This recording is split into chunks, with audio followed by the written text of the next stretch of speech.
भारत में 5G network trial रुकवाने court पहुंची एक्ट्रेस जूही चावला। कोर्ट को दिए याचिका में 5G रेडिएशन को खतरनाक बताया था। नमस्कार, मेरा नाम है अभिनव और आज बात कर रहे हैं 5G नेटवर्क के ट्रायल की, जिसे रोकने के लिए सीधे कोर्ट का दरवाज़ा खटखटाया गया। जी हाँ, सीधा कोर्ट का दरवाज़ा खटखटाया गया।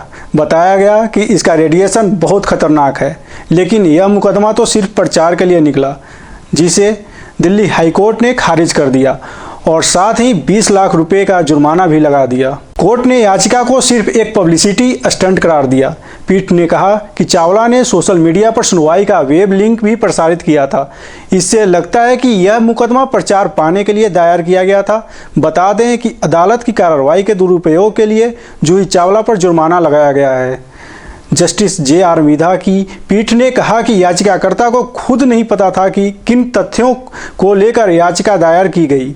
यह पूरी तरह से कानूनी सलाह पर आधारित थी, जो पब्लिसिटी के लिए दायर की गई थी। कोर्ट ने सुनवाई में इस मामले को दोषपूर्ण सुनवाई लायक नहीं माना है।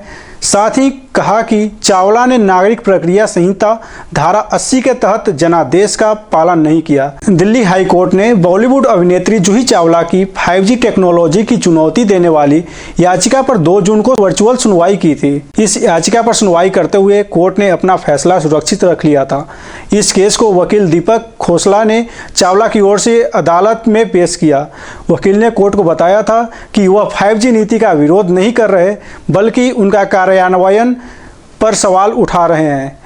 वहीं केंद्र सरकार ने मामले में ये तर्क दिया कि सीपीसी की धारा 80 और 91 के मद्देनजर मुकदमा चलने योग्य नहीं था। केंद्र की ओर से पेश सॉलिसिटर जनरल तुषार मेहता ने कहा कि मुकदमा तुच्छ है और संहिता की धारा 9 के तहत वर्जित है। जूही चावला, वीरेश मलिक और टीना वचानी की इस याचिका में कहा गया था कि यदि दूरसंचार उद्योग की 5G संबंधी योजनाएं पूरी होती है तो पृथ्वी पर कोई भी व्यक्ति, कोई जानवर, कोई पक्षी, कोई कीट और कोई भी पौधा इसके प्रतिकूल प्रभाव से नहीं बच सकेगा। इसमें कहा गया था कि 5G वायरलेस प्रौद्योगिकी योजनाओं से मनुष्यों पर गंभीर अपरिवर्तनीय प्रभाव और पृथ्वी के सभी पारिस्थितिक तंत्रों को अस्थायी नुकसान पहुंचने का खतरा है।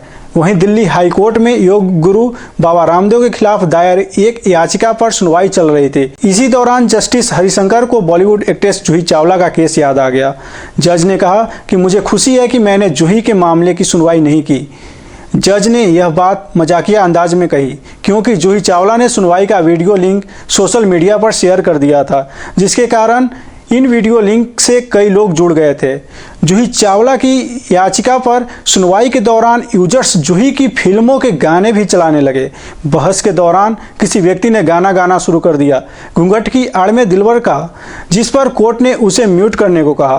कुछ देर बाद वीडियो लिंक पर दूसरा गाना सुनाई दिया, लाल लाल होठों पर गोरी किसका नाम है। हद तो तब हो गई जब सुनवाई के दौरान तीसरा गाना मेरी बन्नों की आएगी बारात गूंजने लगा। इसके बाद कोर्ट ने नाराजगी जाहिर करते हुए कोर्ट मास्टर को इन लोगों को खोजकर अवमानना का नोटिस देने का आदेश भी दे दिया है।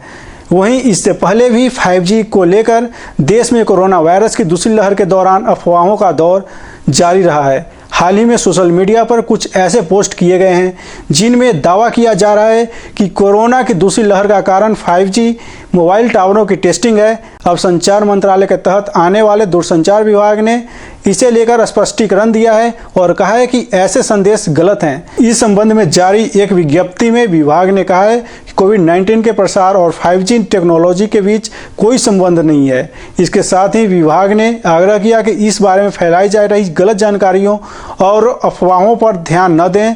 इस बात का कोई वैज्ञानिक आधार नहीं है कि 5G टेक्नोलॉजी का कोरोना महामारी से कोई संबंध है। ऊपर से अभी भारत में 5G टेस्टिंग शुरू भी नहीं हुई है। ऐसे में ये बातें तथ्यहीन है। संचार मंत्रालय ने बताया है कि दूरसंचार सेवा प्रदाता भारत के विभिन्न स्थानों पर 5G ट्रायल शुरू करेंगे। दूरसंचार कंपनियां ये ट्रायल ग्रामीण, अर्धशहरी और शहरी इलाकों में शुरू करेंगी। 5G तकनीक और स्पेक्ट्रम का ट्रायल शुरू करने वाली कंपनियों में भारती एयरटेल, रिलायंस जियो, वोडाफोन, आइडिया और MTNL शामिल है।